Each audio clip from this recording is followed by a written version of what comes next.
hello friends advance coaching institute সকলোকে স্বাগতম জানাইছো তোমালোকৰ খবৰ পাতি কেনে আছে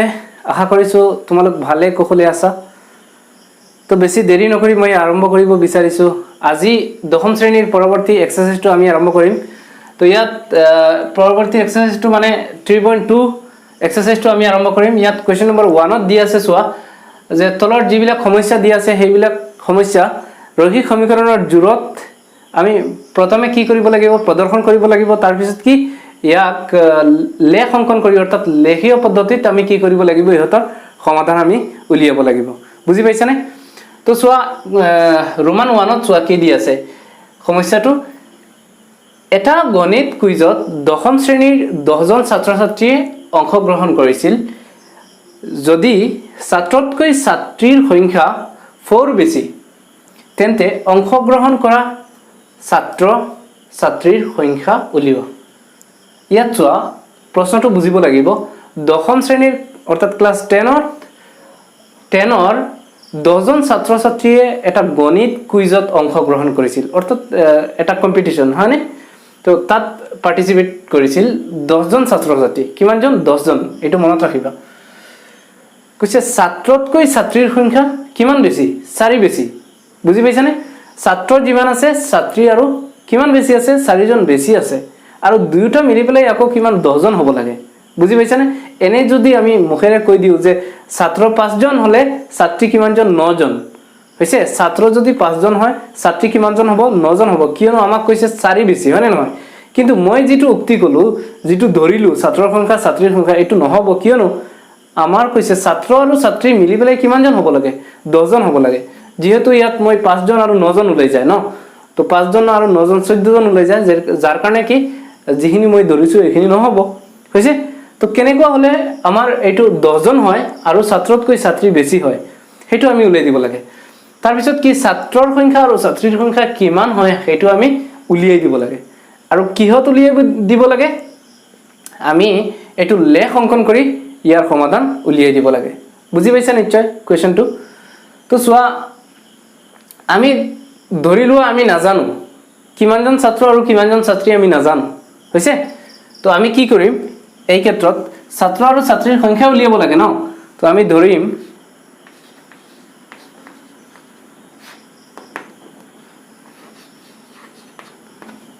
ধৰা হল বা লেট সংখ্যা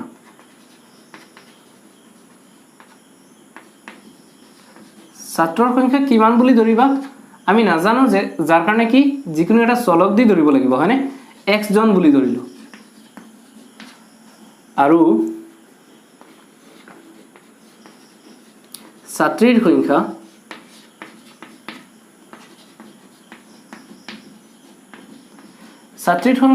যেহেতু ছাত্ৰতকৈ ছাত্ৰী বেছি আছে হয় না নহয় তো ছাত্ৰ আৰু ছাত্ৰী সমানটো নহয় যাৰ কাৰণে বেলেগ এটা চলক দি আমি ধৰিব লাগিব আৰু আমাৰ যেটো লেসন আছে হেতু কি দুটা চলকত ৰৈখিক সমীকৰণৰ জোৰ হ'ব লাগে হয়নে তো দুটা চলক হ'ব লাগিব তো সেই কাৰণে ইয়াক y বুলি ধৰিলো তো ছোৱালী কিমান জনী y জনী বুলি ধৰিলো হৈছে তো এক নম্বৰ শৰ্তটোত কি কৈ দিছে এটা গণিত কুইজত দশম শ্ৰেণীৰ 10 জন ছাত্ৰ-ছাত্ৰী অংশগ্ৰহণ কৰিছিল অৰ্থাৎ ছাত্ৰ আৰু ছাত্ৰী মিলি পেলাই 10 জন হয় ন তো এতেকে আমি কি কম প্ৰথম শৰ্তত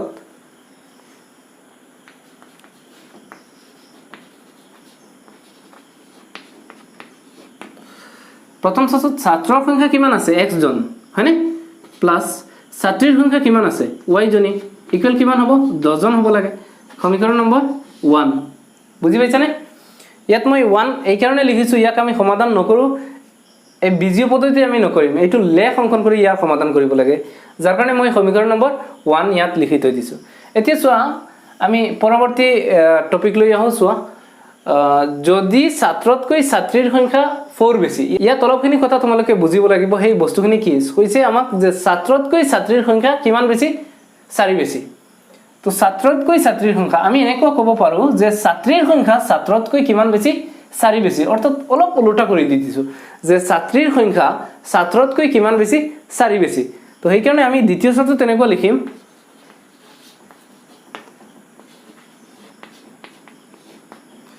ছাত্ৰীৰ সংখ্যা বুলি প্ৰথম ছাত্ৰীৰ সংখ্যা এটো দি দিম হৈছে তো এইটো দিলে আমাৰ সহজ হয় বুজিবলৈ তোমালোকৰ সুবিধা হ'ব ছাত্ৰীৰ সংখ্যা ছাত্ৰতকৈ কিমান বেছি 4 বেছি তো ইয়াত কি দি আছে ছাত্ৰীৰ সংখ্যা আমি জানো ছাত্ৰীৰ সংখ্যা কি y ইকুৱেল কি হ'ব ছাত্ৰতকৈ 4 জন বেছি হ'ব ন তো ছাত্ৰ কিমান আছে ছাত্ৰ আমি জানো ইয়াত লিখা আছে x জন হয়নে তো x তাতকৈ কিমান বেছি 4 বেছি অৰ্থাৎ +4 বুজি পাইছানে তো এটো চোৱা ৰৈখিক সমীকৰণ হৈ গল হয়নে ইয়াক আমি আগলৈ আনি পেলাই ইকুৱেল টু 0 দিব পাৰো বুজি পাইছানে বা এনেকুৱা ৰাখিলে তোমালোকৰ হ'ব বুজি পাইছা তো ইয়াত ইকুৱেশ্যন নম্বৰ 2 দিব পাৰা হল পৰৱৰ্তী যিখিনি লেখ অংকন কৰিব লাগে মই তোমালোকক বহিত দেখুৱাই দি আছো হৈছে সো फ्रेंड्स আমি এতিয়া লেখ কৰিম হা লেখৰ বাবে চোৱা আমি প্ৰথমে কি কৰিব লাগিব সমীকৰণ 1 2 লিখিব লাগিব হয়নে তো ইয়াত লিখিম মই সমীকৰণ 1 ৰ পৰা সমীকৰণ 1 2 কি আছিল সমীকৰণ 1 আছিল x + y ইকুৱেল আছিল আমাৰ কিমান 10 তো ইয়াত চোৱা তুমি x ৰ ভ্যালুটো ৰাখিব পাৰা সমান চিনৰ আগত আৰু y ৰ ভ্যালুটো ৰাখিব পাৰা হা তো মই এক কাম কৰিছো তোমালোকক y ৰ ভ্যালুটো ৰাখিছো অৰ্থাৎ এটা চলক অকলখৰীয়া কৰিব লাগিব হা তাৰ পিছত ইকুৱেলৰ পিছত কি আছে 10 আৰু x টো সমান চিনৰ পিছফালে গলে -x হ'ব হয় নহয় যেহেতু ইয়াৰ আগত প্লাস চিন মানে আছে সেইকাৰণে কি এই সমান চিনৰ পিছফালে লৈ গলে কি হ'ব মাইনাস তো ইয়াৰ পৰা আমি এটা গ্ৰাফ তালিকা বা লেখ তালিকা অংকন কৰিম চোৱা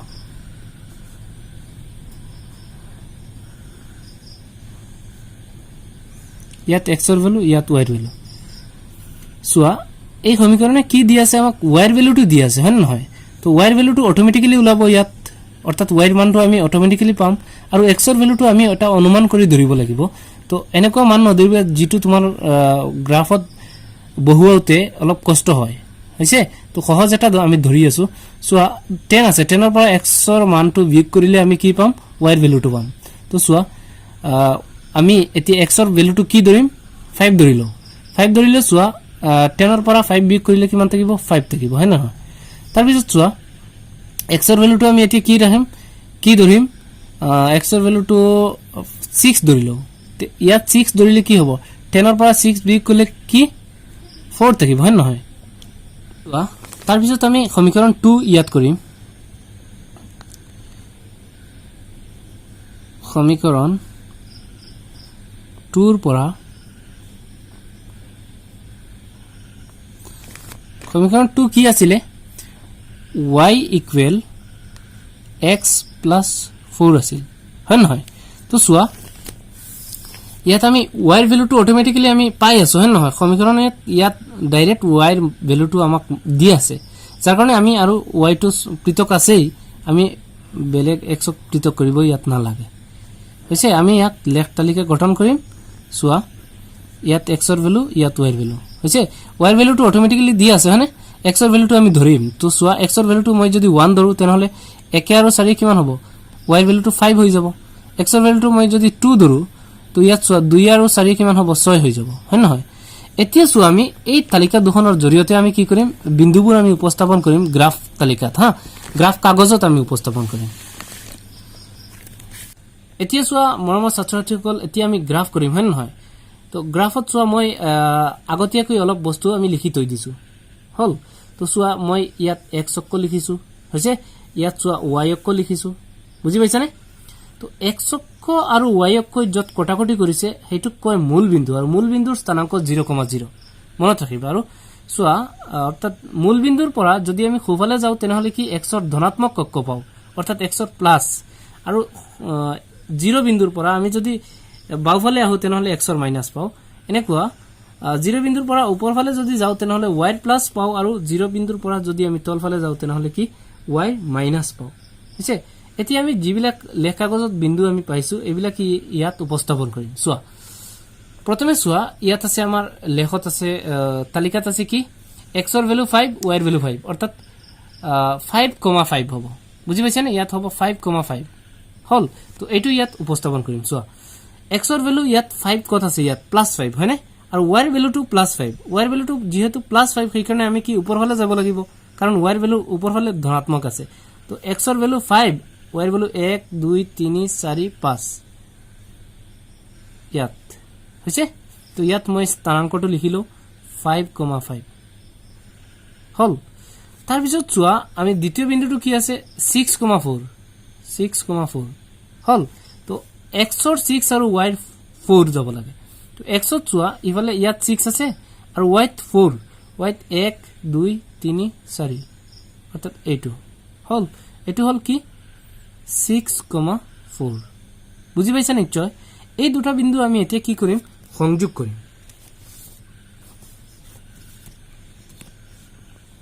সো স্কেলৰ সহায়ত মই কি কৰি আছো এই বিন্দু দুটাক সংযোগ কৰি আছো তো সংযোগ কৰাৰ পিছত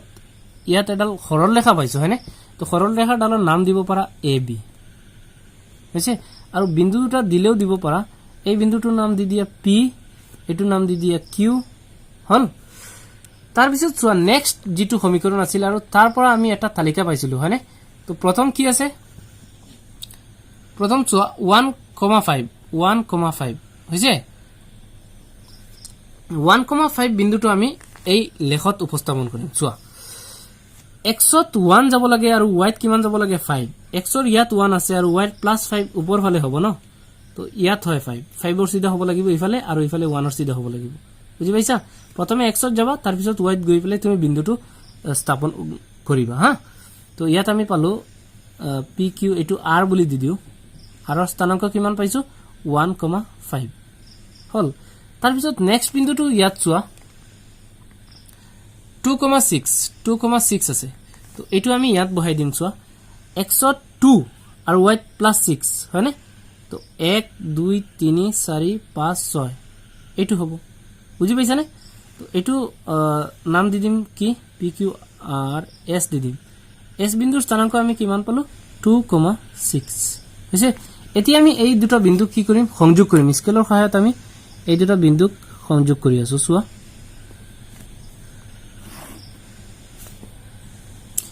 এই ৰেখাডাল এডাল সৰল ৰেখা পাইছো হয়নে তো সৰল ৰেখাডালৰ নাম দিব পাৰা আগৰটো দিছিলো AB এতিয়া দি দিয়া ধৰিলো এটো CD হৈছে সো যেহেতু আমি কোৱেশ্চনত কৈ দিছিলে কি ইয়াক আমি লক্ষিকভাৱে সমাধান কৰিব লাগে হয় নহয় অৰ্থাৎ দশম শ্ৰেণীৰ 10 জন ছাত্ৰ-ছাত্ৰী অংশগ্ৰহণ কৰিছিল ইয়াত ছাত্ৰ কেইজন আছিল আৰু ছাত্ৰী কেইজন আছিল হয় নহয় তো চোৱা দুয়োডাল সৰল ৰেখাই যত নেকি কটাকটি কৰিছে তাত এটা আমি বিন্দু পাইছো হৈছে এই বিন্দুটোৰ নাম দিব পাৰা যে M যিকোনো এটা দিব পাৰা মই M বুলি ধৰিছো হৈছে M বিন্দুৰ স্থানাংক চোৱা ইফালে এই x ত কিমান গৈছে x ত 3 গৈছে হয় নহয় তো ইফালে x ৰ কিমান আছে 3 ৰ সিধা আছে হয়নে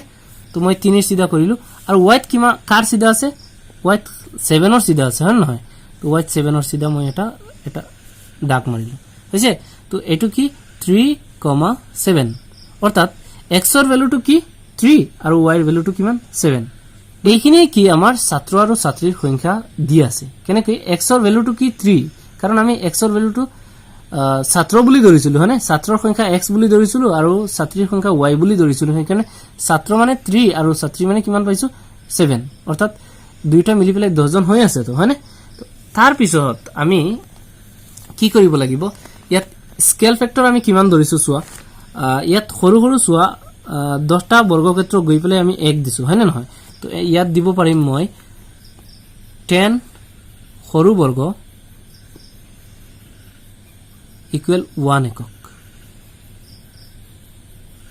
আৰু কোৱেশ্চন নম্বৰ কিমানত কৰি আছো চোৱা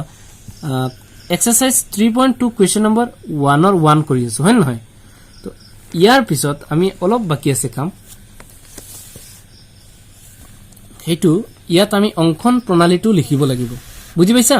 আৰু অঙ্কন প্ৰণালীটো লিখাৰ পিছত ফু দিছ না ফু দেৱাৰ লগে লগে কি তই বহিছা আছে ফুফু সব উঠি যাব ও ধমসা হাসান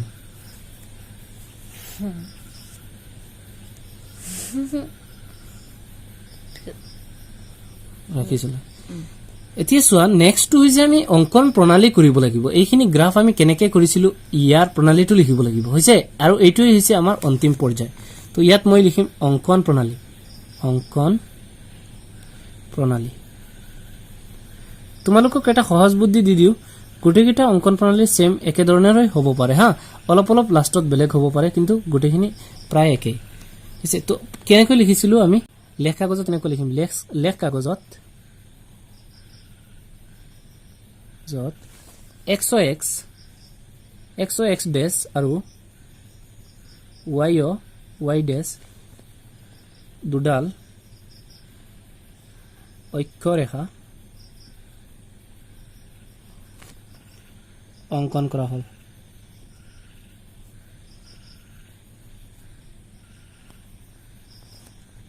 তাৰপিছত আমি ইয়াত কম যে কিমান বৰ্গক্ষেত্ৰ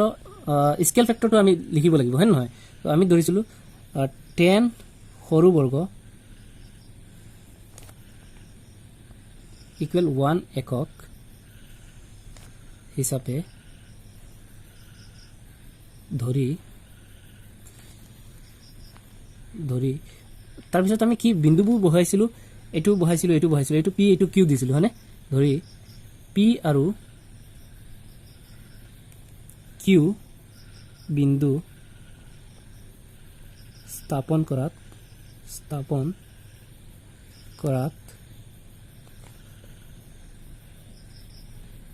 এ বি সৰল ৰেখা আৰু আন দুটা বহাইছিলো কি এটো আৰু এটো হয় না নহয় এটো আৰ বিন্দু দিছিলো আৰ আৰু এস বিন্দু দুটা স্থাপন কৰি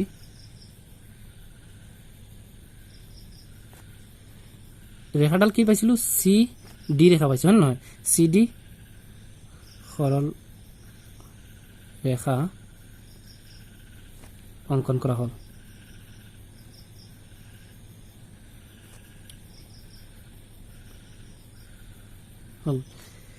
এতিয়া এ বি আৰু চি ডি ৰেখা দুডালে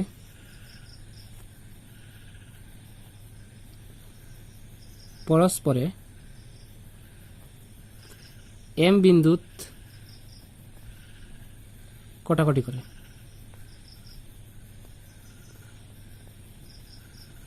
যত এমৰ স্থানাংকটো আমি এনেকৈ লিখিম m 3,7 পাইছিলো হয়নে অৰ্থাৎ x ইকুৱেল কিমান 3 আৰু y ইকুৱেল 7 গতিকে ছাত্ৰৰ সংখ্যা 3 জন আৰু ছাত্ৰীৰ সংখ্যা 7 জনী আছে এইখিনি লিখি তোমালোকে লিখাৰ পিছত আমাৰ কমপ্লিট এই গ্ৰাফটো অংকন কৰা হ'ল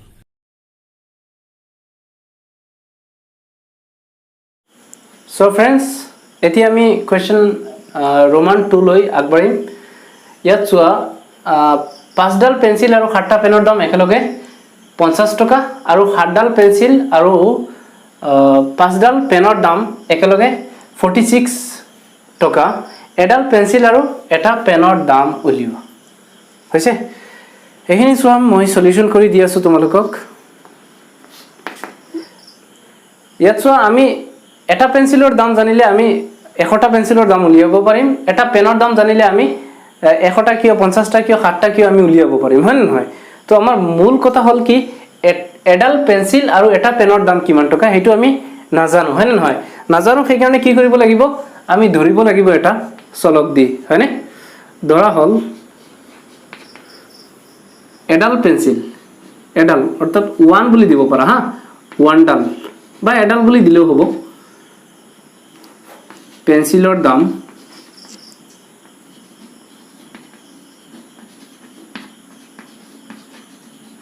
কিমান বুলি দিম x টকা বুলি ধৰিলো আৰু 1 ডাল পেনৰ মূল্য বা দাম কি ধৰিম বেলেগ এটা চলক দি ধৰিম হয়নে y টকা এতিয়া চোৱা প্ৰথম শৰ্তত কি দি আছে 5ডাল পেন্সিল হয় না নহয় 5ডাল পেন্সিল আৰু 7টা পেনৰ দাম একেলগে 50 টকা একেলগে মানে কি যোগ হয় না নহয় প্লাস পেনৰ মূল্য ইকুৱেল 50 টকা অৰ্থাৎ প্লাস হ'ব না নাই দুইটা তো চোৱা প্ৰথম শৰ্তত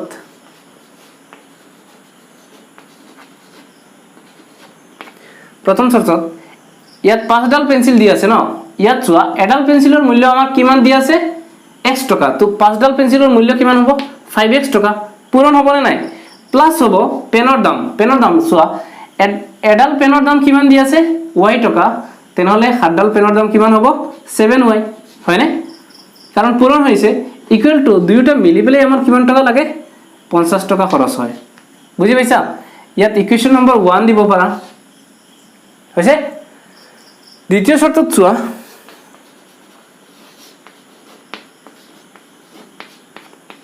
দ্বিতীয় শৰ্তত আৰু ইয়াত চোৱা ইয়াৰ পৰা দ্বিতীয় শৰ্তটো আৰম্ভ হৈছে ইয়াৰ পৰা 7ডাল পেন্সিল হয়নে কিমানডাল পেন্সিল 7ডাল পেন্সিল তো এডাল পেন্সিলৰ মূল্য আমি জানো x টকা তেনেহলে 7ডাল পেন্সিলৰ দাম কিমান হ'ব 7x টকা প্লাস তাৰ পিছত কি 5ডাল পেন হয়নে 5টা পেন আছে তো এটা পেনৰ দাম কিমান y টকা তেনেহলে 5টা পেনৰ দাম কি হ'ব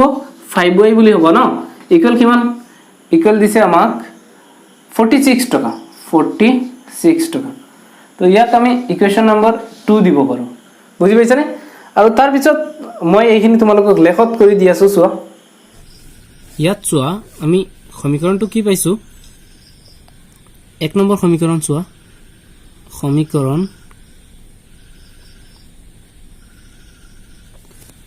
1 পৰা সমীকৰণ 1 টো কি আছিল 5x plus 7y equal 50 হয় নহয় তো এটো চোৱা আমি ইয়াৰ পৰা এটা গ্ৰাফ তালিকা অঙ্কন কৰিম সেইকাৰণে কি কৰিব লাগিব ইয়াত এটা চলক পৃথক কৰিব লাগিব হয়নে তো মই ইয়াত x টো ৰাখি আছো তো 5x টো প্ৰথমে ৰাখিলো আৰু প্লাস 7y টো সমানচিনৰ পিছফালে লৈ যাম চোৱা ইকুৱেলৰ পিছত 50 আছে হয়নে আৰু প্লাস 7y ইফালে গলে কি সমানচিন পিছফালে গলে -7y হয় নহয় তাৰ পিছত চোৱা আমি x ৰ ভ্যালুটো ৰাখিব লাগে না x ৰাখিলো x ৰ লগত পূৰণ যেটো সংখ্যা আছে এটো হৰণত যাব হয়নে অৰ্থাৎ তলত আহিব 5 আৰু ওপৰত কি হ'ব 50 -7y বুজি পালা তো ইয়াৰ পৰা এটা আমি লেখ তালিকা অঙ্কন কৰিম চোৱা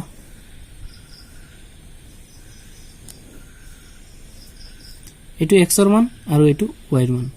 বুজি পাইছানে যেহেতু ইয়াত চোৱা 50 ৰ পৰা 7y টো বিয়োগ কৰিব লাগিব অৰ্থাৎ y ৰ মান আমি ধৰি পেলাই এটো পূৰণ মাৰি পেলাই তাৰ পিছত আমি 50 ৰ পৰা বিয়োগ কৰিম আকৌ ই সংখ্যাটো 5 ৰে বিভাজ্য হ'ব লাগিব হয় নহয় অৰ্থাৎ 5 ৰে হৰণ যাব লাগিব তো এটো তোমালোকে এক কাম কৰিবা যেহেতু 5 দি হৰণ যাব লাগে ন তো y ৰ ভ্যালুটো সদায় 5 ৰ গুণিতক ধৰিবা হা তো 5 ৰ গুণিতক ধৰিলে এটো অটোমেটিক্যালি তোমাৰ মিলি যাব তো ইয়াত মই 5 যদি ধৰো x ৰ মান সৰি y ৰ মান কিমান ধৰিছো 5 ধৰিলে চোৱা 5 ধৰাৰ লগে লগে এই 7 দি 5 ত পূৰণ কৰিব লাগিব y ৰ মান যেহেতু মই 5 ধৰিছো সেই কাৰণে 7 দি আমি 5 ৰ লগত পূৰণ কৰিলে কিমান হয় 35 হয় তো 50 ৰ পৰা 35 গলে আমাৰ কিমান থাকে 15 থাকে হয়নে আৰু g2 5 ৰে কটা যায় তো ওপৰত আমাৰ 15 বাকি আছে 5 15 ত 5 15 ত কিমান বাৰ যায় 3 বাৰ যায় অৰ্থাৎ 3 বাৰ যায় বুজি পাইছা নিশ্চয় হয় নহয় তো যদি মই এতিয়া x ৰ ভ্যালুটো কিমান ধৰো 10 ধৰিলো সৰি y ৰ ভ্যালুটো মই এতিয়া 10 ধৰি আছো হয় নহয় তো y ৰ ভ্যালুটো 10 ধৰাৰ লগে লগে 7 দি পূৰণ দিয়া 7 10 গুণ কিমান হ'ব 70 হ'ব 7 10 গুণ 70 হয় তো 50 ৰ পৰা 70 বিয়োগ নহয় হয় নহয় তো উল্টা বিয়োগ কৰিব লাগিব অৰ্থাৎ 70 ৰ পৰা 50 গলে কিমান থাকিব 20 কিন্তু ডাঙৰটোৰ পৰা বিয়োগ হৈ আছে না উল্টা বিয়োগ হৈ আছে সেই কাৰণে মাইনাসত থাকিব 20 বুজি পাইছা তো মাইনাসত 20 ওপৰত বাকি আছে তো 5 20ত কিমান বাৰ যায় 4 বাৰ যেহেতু ডাঙৰটো মাইনাসত আছিল তো ই মাইনাসত থাকিব লাগিব হয় নহয় তাৰ পিছত আমাৰ নেক্সট সমীকৰণ কি আছে সমীকৰণ 2 ৰ পৰা চোৱা সমীকৰণ 2 ৰ পৰা 2 কি দি আছে সমীকৰণ 7x plus 5y equal 46 দি আছে হয় নহয় তো ইয়াত চোৱা আমি কি কৰিব লাগিব ইয়াতো মই x ৰাখিলো তো 7x ৰাখিলো সমান দি দিলো সমানৰ পিছত 46 আছে হয়নে আৰু প্লাস 5y সমান চিনৰ পিছত গলে -5y এতিয়া আমি কি কৰিম x ৰ ভ্যালুটো ইয়াত ৰাখিম x ৰাখাৰ লগে লগে x ৰ লগৰ যেটো হৰণ পূৰণ আছে এটো হৰণ যাব 7 আৰু ওপৰত হ'ব 46 5y তো x ৰ ভ্যালুটো আমি উলাই দিম হয়নে 46 ৰ পৰা যদি 5y বিগ কৰি 7 ৰে হৰণ দি দিও তেনেহলে আমি x ৰ ভ্যালুটো পাইলো তো ইয়াত চোৱা আমি y ৰ ভ্যালুটো ধৰিব লাগিব হয়নে x y যেহেতু x ৰ মান উলাই দি আছে সমীকৰণে আৰু y ৰ মান আমি নিজে ধৰিব লাগিব অনুমান কৰি তো 7 দি কটা যাব লাগিব হয়নে তো 1 ধৰিলে চোৱা 1 ধৰিলে কিমান 5 গুণ 5 46 ৰ পৰা যদি আমি 5 বিগ কৰো তেনেহলে 41 থাকে যেটো 7 দি কটা না যায় বুজি পাইছানে 2 ধৰিলে কিমান হয় 10 হয় ন 5 টু 10 46 ৰ পৰা 10 বিগ কৰিলে কিমান থাকিব 36 তো 36 তো 7 দি কটা না যায় এতিয়া 3 ধৰি চাও 3 ধৰিলে কিমান হ'ব 3 5 গুণ 15 46 ৰ পৰা 15 গলে কিমান থাকিব 31 থাকিব ন তো এটো 7 দি বিভাজ্য নহয় তাৰ পিছত চোৱা মই ইয়াত কিমান ধৰিম এতিয়া 4 ধৰিলো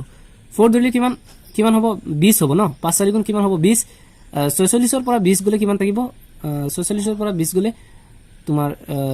26 থাকিব হয় নহয় অৰ্থাৎ 26 থাকিব 26 তো 7 দি বিভাজ্য নহয় তো এতিয়া কি কৰিম এতিয়া 5 ধৰিলো 5 ধৰিলে কিমান হ'ব 5 5 গুণ কিমান হয় 25 হ'ব তো 46 ৰ পৰা যদি 25 বিগ কৰো 21 থাকে হয়নে যেটো 7 ৰে বিভাজ্য হয় তো ইয়াত চোৱা মই y ৰ ভ্যালুটো কিমান ধৰিলো 5 ধৰিলো 5 ধৰাৰ লগে লগে চোৱা 5 5 গুণ কিমান হয় ইয়াত 25 হ'ব y ৰ ভ্যালুটো যেহেতু মই 5 ধৰিছো হয়নে আৰু 5 ইয়াৰ লগত পূৰণ হৈ আছে তো 5 5 গুণ 25 তো 46 ৰ পৰা 25 এটো বিগ কৰিলে কিমান থাকিব আমাৰ ওপৰত থাকিব 21 হয়নে তো মই দেখুৱাই দি আছো তোমালোকক 46 মাইনাস ইয়াত তো 5 ইনটু y ৰ ভ্যালুটো কিমান ধৰিছো 5 ধৰিছো আৰু ডিভাইডেড বাই কিমান আছে 7 চাই লোৱা তোমালোকে যে 46 মাইনাস এটো পূৰণ কৰিলে কিমান হ'ব 25 তলত 7 আছে তো 46 ৰ পৰা যদি আমি 25 বিগ কৰো কিমান থাকে 21 আৰু তলত 7 আছে তো 7 কিমান বাৰ কটা যায় 3 বাৰ কটা যায় হয়নে তো ইয়াত চোৱা তোমালোকে দেখা পাইছা যে ই বহুত কিটা মই মান ধৰাৰ পিছত এটো এটা সময়ত মিলিছে তো এক কাম কৰে আমি উলটা অলপ ধৰি চাও মাইনাসত ধৰি চাও সোনকালে মিলি যাব পাৰে তো -1 ধৰিলে কিমান হ'ব 5 তো -1 ধৰিলে এটো চোৱা মাইনাসে মাইনাসে প্লাস হৈ যাব ইয়াত প্লাস হৈ যাব আৰু ইয়াত 1 ধৰিছিলো হয়নে 5 গুণ 5 তো যোগ হ'ব এতিয়া 46 আৰু 5 গুণ 5 যোগ কৰিলে কিমান হ'ব 51 হৈ যাব হয়নে তো 51 ত 7 দি কটা যায় নেকি না যায় তাৰ পিছত মই এক কাম কৰো 2 ধৰিলো তো x ৰ মান যদি -2 এনেকৈ ধৰো -2 x ৰ মান এনেকৈ -2 ধৰিছো হা তো -2 ধৰাৰ লগে লগে 5 দুগুণ কিমান হ'ব 10 হৈ যাব আৰু ইয়াত মাইনাসে মাইনাসে কি হৈ যাব প্লাস হৈ যাব তো 46 আৰু 10 প্লাস কৰিলে এতিয়া কিমান হ'ব প্লাস কৰিলে তোমাৰ হ'ব 56 হ'ব ন 56 ওপৰত হয় আৰু তলত কিমান হ'ব 7 তো যেটো 7 দি কটা যায় হয়নে কিমান বাৰ যায় 7 দি কটা 7 7 6 গুণ 42 7 7 গুণ 49 7 8 গুণ 56 কিমান বাৰ যায় 7 8 বাৰ যায় তো কিমান ধৰিছিলো ইয়াত y ৰ মান ধৰিছিলো -2 আৰু y ৰ মান -2 ধৰাৰ লগে লগে +10 হৈ গল এটো কাৰণ মাইনাস মাইনাসে পূৰণ কৰিলে প্লাস হৈ যাব আৰু প্লাস হোৱাৰ লগে লগে এটো 56 হৈ গল 46 আৰু +10 কিমান হল 56 যেটো 7 দি কিমান বাৰ যায় 7 8 গুণ 56 8 বাৰ যায় হয়নে তো এতিয়া চোৱা এই মানকেইটা আমি বহুৱাই তালিকাত যিখিনি মান পাইছো এই মানখিনি আমি বহুৱাই কি কৰিম এটা লেখ অংকন কৰিম তো फ्रेंड्स আমি আগৰ নিচিনা কি কৰিম গ্ৰাফটো কৰিম হয়নে গ্ৰাফৰ কাৰণে মই আগতীয়াকৈ কিছুমান বস্তু অংকন কৰি থৈ দিছো x অক্ষ আৰু y অক্ষ অংকন কৰি থৈ দিছো হয়নে নহয় এতিয়া চোৱা এতিয়া আমি এই তালিকাখনৰ মানটো ইয়াত বহাই দিলে কি হৈ যাব আমাৰ গ্ৰাফ অংকন হৈ যাব হয় নহয় তো চোৱা প্ৰথমে কি আছে x ৰ ভ্যালুটো 3 আছে আৰু y ৰ ভ্যালুটো কিমান আছে 5 আছে হয় না নহয় তো চোৱা 3,5 এটো ইয়াত উপস্থাপন কৰিম প্ৰথমে 3,5 তো x ৰ ভ্যালু +3 আৰু y ৰ ভ্যালুটো +5 কিন্তু হা তো +5 ওপৰ ফালে আছে ইয়াত হয়নে তো ইয়াত আমি বিন্দুটো দিলো দ্বিতীয় বিন্দুটো চোৱা ইয়াত আছে কি x ৰ ভ্যালু -4 আছে আৰু y ৰ ভ্যালুটো 10 আছে হয় নহয় তো এটো আমি ইয়াত বহাই দিম x ৰ ভ্যালুটো -4 তো -4 কোন ফালে আছে চোৱা x ৰ ভ্যালু ইয়াত -4 হয় না নহয় আৰু y ৰ ভ্যালুটো কি 10 +10 যেহেতু এটো y ৰ মান ওপৰ ফালে যাব তো চোৱা আমি মাইনাস আহিছো ইয়াত 4 আৰু 10 হ'ব লাগে 1 2 3 4 5 6 7 8 9 10 ইয়াত হ'ব এতিয়া চোৱা আমি বিন্দু দুটা সংযোগ কৰি দিও বিন্দু দুটা সংযোগ কৰিলে কেনেকুৱা হয় চোৱা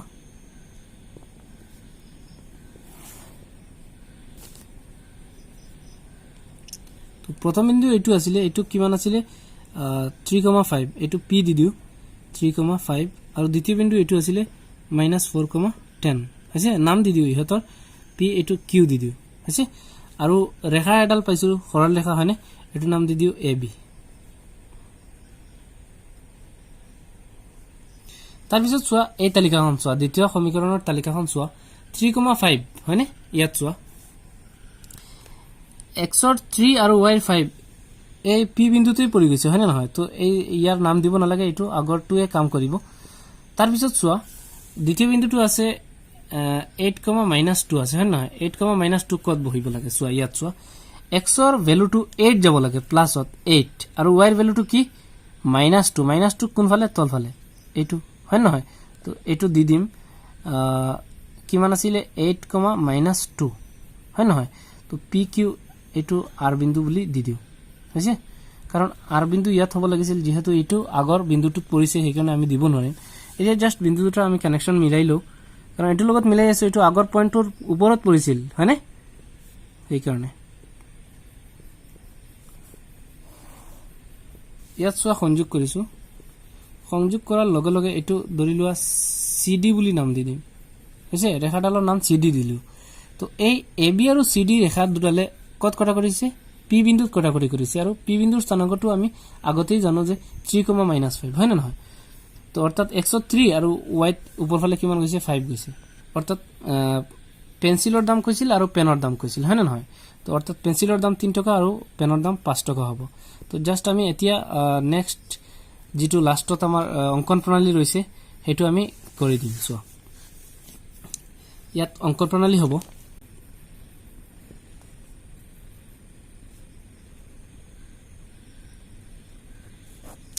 আমি কি লিখিছিলো এটো গ্ৰাফ কাগজ ন x লেখ কাগজত বুলি লিখিম লেখ কাগজত x ও x ডেশ আৰু y ও y ডেশ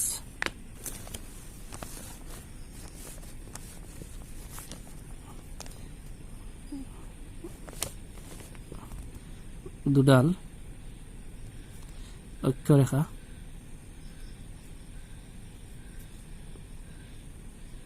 অঙ্কন কৰা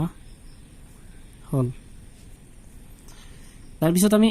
স্কেল ফেক্টৰ ধৰিছিলো স্কেল ফেক্টৰ সোয়া ইয়াত আমি 10 বৰ্গক্ষেত্ৰ ইকুৱেল 1 একক ধৰিছো ইয়াত দিম 10 সৰু বৰ্গ ইকুৱেল 1 একক হিচাপে ধৰি P আৰু Q বিন্দু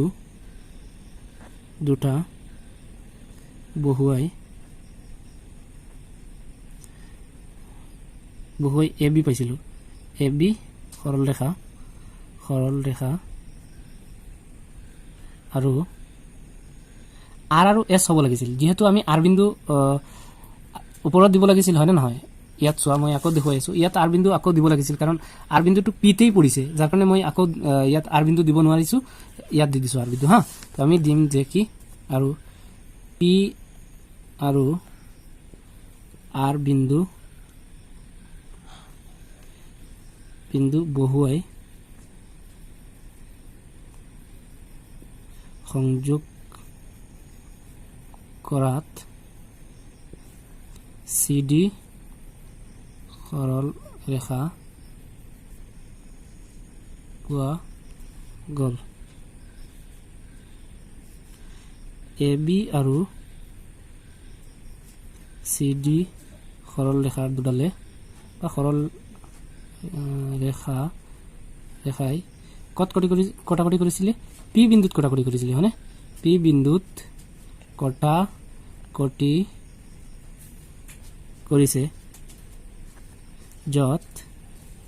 P স্থানাংকটো আমি কি পাইছিলো 3,5 হয়নে অৰ্থাৎ প্ৰথমটো পেন্সিলৰ মূল্য আছিল হয়নে পেন্সিলৰ মূল্য